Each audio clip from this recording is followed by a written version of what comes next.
शंभूराजांच्या दहशतीमुळे पोर्तुगीजांनी Saint Francis जेवेअरचं प्रेत कबरीतून बाहेर काढलं होतं।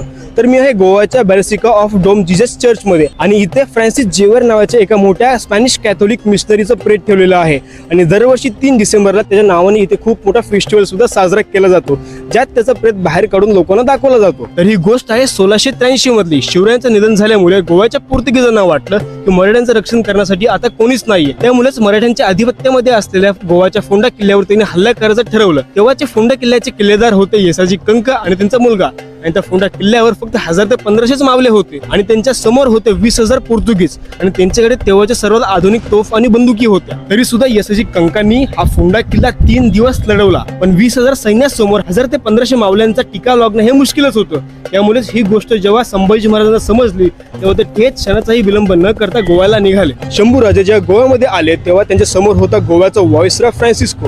त्या फ्रान्सिस्कोला वाटले की आपण शंभूराजांना सहज त्यांना संपवून टाकू, पण ही त्याची सर्वात मोठी चूक होती, कारण त्यांनी जेव्हा शंभूराजांना बघितलं तेव्हा शंभूराजे घोड्यावर बसून आपल्या दोन्ही हातांमध्ये नंग्या तलवार घेऊन वेगाने पोर्तुगीजांच्या सैन्याकडे येत होते आणि बघता बघता पोर्तुगीजांचे निम्मे सैन्य मराठ्यांनी कापून काढले आणि त्यामुळेच हा गोव्याचा व्हाईसरॉय पणजीच्या दिशेने पळू लागला आणि तो आला बॅसिलिका ऑफ डोम जीसस या चर्चमध्ये आणि इथे येऊन त्यांनी ते जेवेअरचे प्रेत बाहेर काढले आणि त्याला आपली तलवार देऊन विनवणी करू लागला, संभाजी नावाच्या संकटापासून आमचं रक्षण कर। आणि तेव्हा पोर्तुगीजांनी मुघलांशी बोलणं केलं होतं आणि त्यामुळेच मुघलांनी स्वराज्यावर हल्ला केला होता।